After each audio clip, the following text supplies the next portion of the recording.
Betwabu, beautiful people. Betwabu, top of the day, top of the day. It is Tuesday, March the 10th. My lips feel dry all around. Put it around my lips. Okay, it is March the 10th, 2020, Tuesday, day 93. And today we are reading 2 Samuel 13, 14, and 15. Should we just let them treat our sister like a whore? Absolutely not. They ain't going for that today. All right, y'all, so let's get started straight away here. This daylight saving time is catching up with me. Boy, I really like all of my sleep. Although I really don't sleep that long, I like to sleep when I sleep.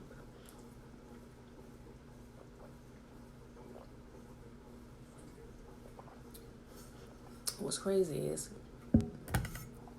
we don't even really have to have a daylight savings time, because not every place in the world observes daylight savings time. It really doesn't. By them playing with the calendars a few hundred years ago, they just implemented it for their reasons and it stuck. So with that being said, beautiful people, let's get started. 2 Samuel chapter 13. And it came to pass after this that Absalom, the son of David, had a fair sister whose name was Tamar, and Ammon, the son of David, loved her.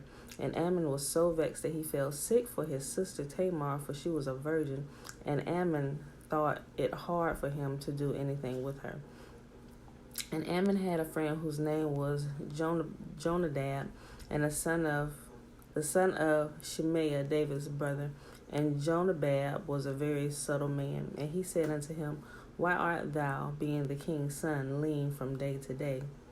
Would not thou tell me? And Ammon said unto him, I love Tamar, my brother Absalom's sister. And Jonadab said unto him, Lay thee down on thy bed, and make thyself sick. And when thy father cometh to see thee, say unto him, I pray thee, let my sister Tamar come, and give me meat, and dress the meat in my sight, that I may see it and eat it at her hand. So Ammon lay down and made himself sick. And when the king was come to see him, Ammon said unto the king, I pray thee, let Tamar my sister come, and make me a couple of cakes in my sight, that I may eat at her hand. Then David sent home to Tamar, saying, Go now to thy brother Amnon's house, and dress him meat. So Tamar went to her brother Amnon's house, and he was laid down. And she took flour and kneaded it, and made cakes in his sight, and did bake the cakes. And she took a pan and poured them out before him, but he refused to eat. And Ammon said, Have out all the men from me. And they went out every man from him. Betwabu, ladies, betwabu. And Ammon said unto Tamar, Bring the meat in unto the chamber, that I may eat of thine hand. And Tamar took cakes which she had made, and brought them into the chamber to Amnon her brother. And when she had brought the men unto her to eat, he took hold of her, and said unto her, Come lie with me, my sister. And she answered, Nay, my brother, do not force me, for no such thing ought to be done in Israel. Do not do this folly. And I, whither shall I cause my shame to go? And as for thee, thou shalt be as one of the fools in Israel. Now therefore I pray thee, speak unto the king, for he will not withhold thee from me. Howbeit he would not hearken unto her voice, but being stronger than she, forced her, and lay with her. And Amnon hated her exceedingly, so that the hatred wherewith he hated her was greater than the love wherewith he had loved her. And Amnon said unto her, Arise, be gone. And she said unto him, There is no cause this evil, and sending me away is greater than the other that thou did unto me. But he would not hearken unto her. Then he called his servant that ministered unto him, and said, Put this woman out from me, and bolt the door after her. And she had a garment of divers colors upon her, for with such robes were the king's daughters that were virgins apparelled. Then his servant brought her out, and bolted the door after her.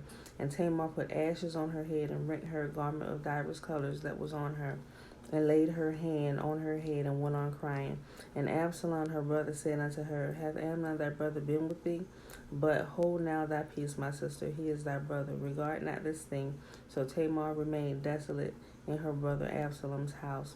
But when King David heard of all these things, he was very wroth.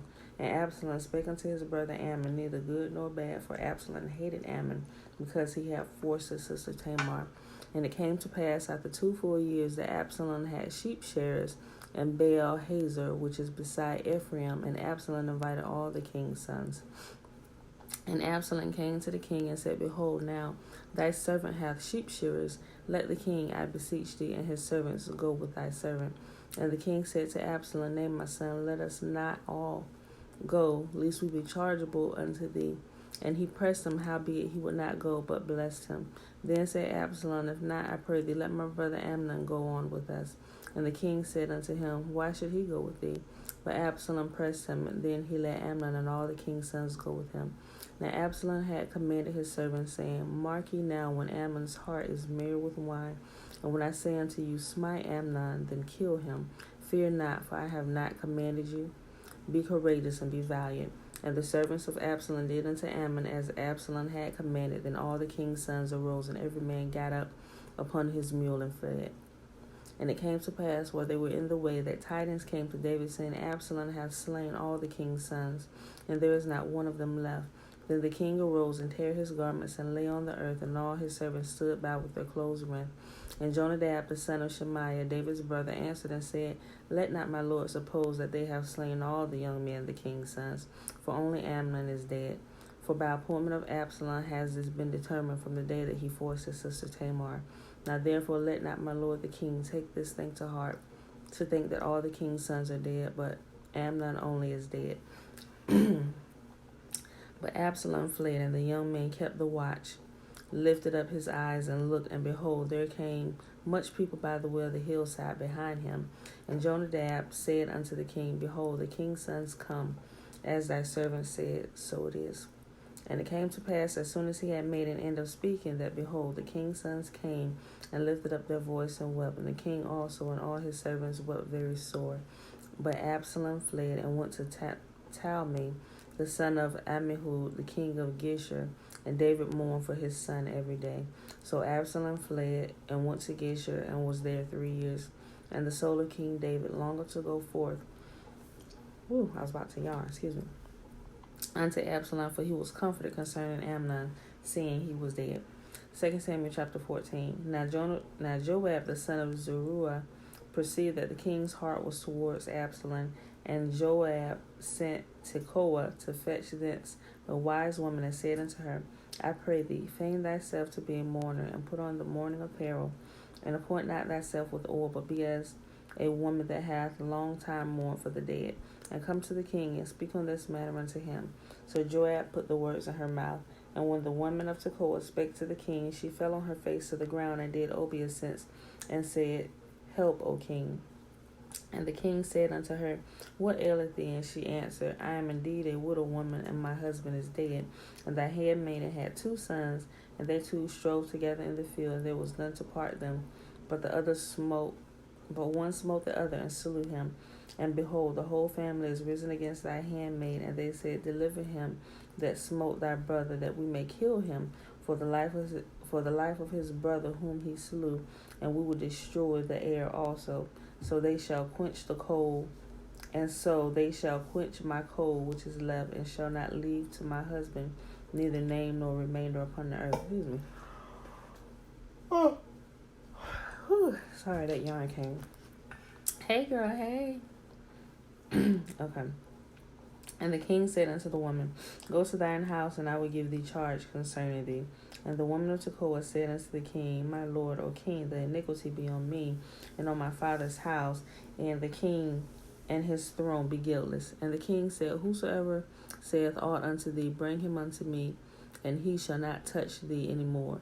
Then she said, I pray thee, let the king remember the Lord thy God, that thou wouldest not suffer the revengers of blood to destroy any more, lest they destroy my son. And he said, As Yahuwah liveth, there shall not one hair of thy son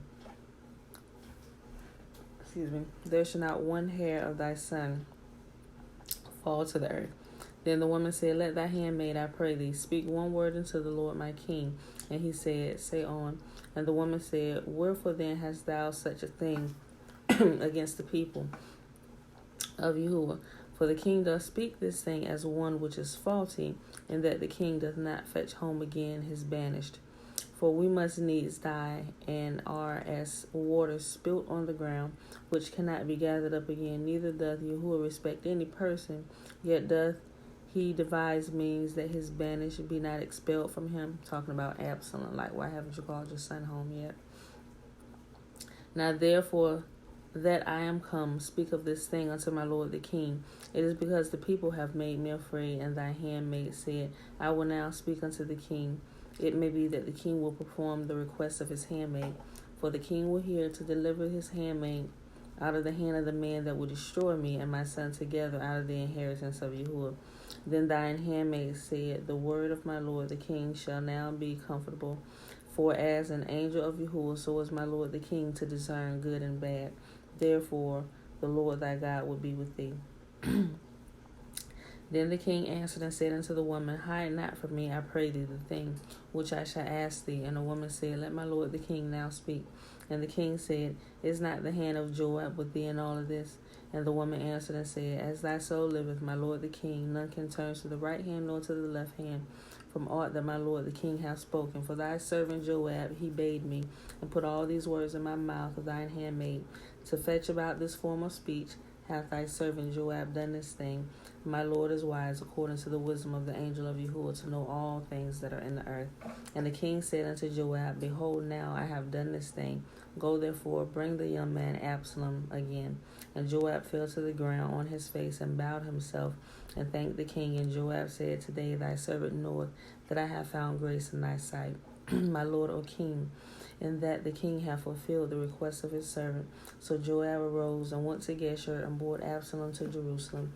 And the king said, let him return to his own house, and let him not see my face. So Absalom returned to his own house and saw not the king's face. But in all of Israel there was none to be so much as praised as Absalom for his beauty. From the sole of his foot even to the crown of his head there was no blemish in him. And when he polled his head, for it was at every year's end that he polled it, because the hair was heavy on him, therefore he polled it. And he weighed the hair of his head at 200 shekels after the king's weight. And he clipped the ends of it. And when I read that. And unto Absalom there were born 3 sons and 1 daughter, whose name was Tamar, and she was a woman of fair countenance. So Absalom dwelt 2 full years in Jerusalem and saw not the king's face. Therefore Absalom sent for Joab to have him sent to the king, but he would not come to him. And when he again sent the second time, he would not come. Therefore he said unto his servants, see, Joab's field is near mine, and he hath barley there. Go and set it on fire. And Absalom's servant set the field on fire. Then Joab arose and came to Absalom unto his house, and said unto him, wherefore hath thy servant set my field on fire? And Absalom answered Joab, behold, I sent unto thee, saying, come hither, that I may send thee to the king to say, wherefore am I come to Geshur? It had not been good for me to have been there still. Now therefore let me see the king's face. If there be any iniquity in me, let him kill me. So Joab came to the king and told him. And when he had called for Absalom, he came to the king, and he bowed himself on his face to the ground before the king. And the king kissed Absalom. Last chapter for today, 2 Samuel chapter 15. 37 verses, y'all. And it came to pass after this, that Absalom prepared him chariots and horses and 50 men to run before him. And Absalom rose up early and stood beside the way of the gate. And it was so, that when any man that had a controversy came to the king for judgment, then Absalom called unto him and said, of what city art thou? And he said, thy servant is of one of the tribes of Israel.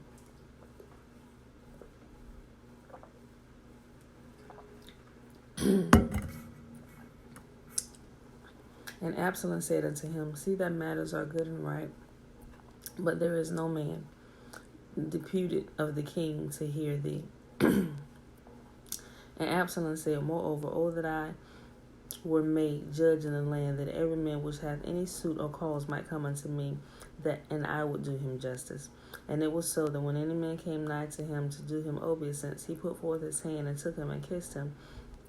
And on this manner did Absalom to all of Israel that came to the king for judgment. So Absalom stole the hearts of the men of Israel.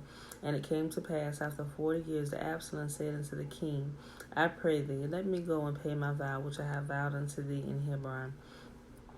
For thy servant vowed a vow while I abode in Geshur in Syria, saying, If Yahuwah shall bring me again indeed to Jerusalem, then I will serve Yahuwah. And the king said unto him, Go in peace. So he arose and went to Hebron. But Absalom sent spies through all the tribes of Israel, saying, As soon as you hear the sound of the trumpet, then ye shall say, Absalom reigneth in Hebron. And with Absalom went 200 men out of Jerusalem that were called, and they went in their simplicity, and they knew not anything. And Absalom sent for Ahithophel the Gileonite, David's counselor, from his city, even from Gilo, when he offered sacrifices. And the conspiracy was strong, for the people increased continually with Absalom. And there came a messenger unto David, saying, The hearts of the men of Israel are after Absalom. And David said unto all his servants that were with him at Jerusalem, Arise, let us flee, for we shall not else escape from Absalom. Make speed to depart, lest he overtake us suddenly, and bring evil upon us, and smite the city with the edge of the sword. And the king's servant said unto the king, Behold, thy servants are ready to do whatever the Lord my king shall appoint. Do whatsoever my lord the king shall appoint. And the king went forth, and all his household after him, and the king left 10 women which were concubines to keep the house. And the king went forth, and all the people after him, and tarried in a place that was far off.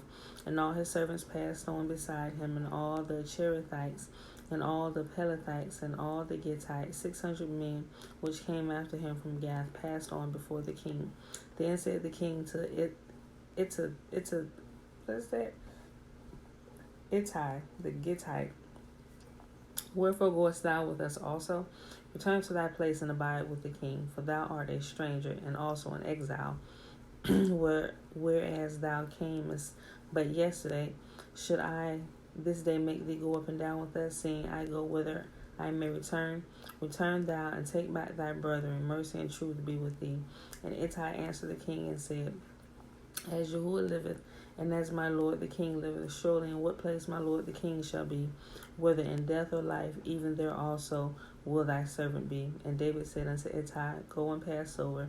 And Ittai the Gittite passed over, and all his men, and all the little ones that were with him. And all the country wept with a loud voice, and all the people passed over. The king also passed over toward the brook Kidron, and all the people passed over toward the way of the wilderness. And lo, Zadok also, and all the Levites were with him, bearing the ark of the covenant of Yahuwah. They set down the ark of Yahuwah. And Abiathar went up until all the people had done passing out of the city. And the king said unto Zadok, Carry back the ark of Yahuwah into the city. If I shall find favor in the eyes of Yahuwah, he will bring me again and show me both it and his habitation. But if he thus say, I have no delight in thee, behold, here am I. Let him do to me as seemeth good unto him. The king also said unto Zadok the priest, Art not thou a seer? Return unto the city in peace, and you and your sons with you. Ahimaaz thy son, and Jonathan the son of Abiathar. See, I will tarry in the plain of the wilderness until there come a word from you to certify me. Zadok therefore and Abiathar carried the ark of Yahuwah again to Jerusalem, and they tarried there. And David went up by the ascent of the Mount of Olives, and wept as he went up. And he had his head covered, and he went barefoot, and all the people that was with him covered every man his head. And they went up weeping as they went up. And one told David, saying, Ahithophel is among the conspirators with Absalom. And David said, O Yahuwah, I pray thee, turn the counsel of Ahithophel into foolishness. And it came to pass that when David was come to the top of the mount where he worshipped Yahuwah, behold, Hushai the Archite came to meet him with his coat rent and earth upon his head, unto whom David said, If thou passest on with me, then thou shalt be a burden unto me. But if thou return into the city, and say unto Absalom, I will be thy servant, O king, as I have been thy father's servant hitherto, so I will now also be thy servant, then thou mayest defeat the counsel of Ahithophel. And hast thou not there with thee Zadok and Abiathar the priest? Therefore it shall be that whatsoever thing thou shalt hear out of the king's house, thou shalt tell it to Zadok and Abiathar the priest. Behold, they have there with them their 2 sons, Ahimaaz, Zadok's son, and Jonathan, Abiathar's son. and by them ye shall send unto me everything that ye can hear. So Hushai, David's friend, came into the city, and Absalom came into Jerusalem. And that, my beautiful people, is our reading for today. 2 Samuel 13, 14, and 15. It is Tuesday, March the 10th, 2020, and this is day 93. I'm going to go ahead and bless y'all so we can get out of here. We got to go this morning, y'all. May Yahuwah bless us and keep us. May Yahuwah make his face to shine upon us and be gracious unto us. May Yahuwah lift up his countenance upon us and give us his peace, his wholeness, his wellness. All that concerns us, he is concerned about. So with that being said, beautiful people, I love you, and I will see you in the morning. Peace.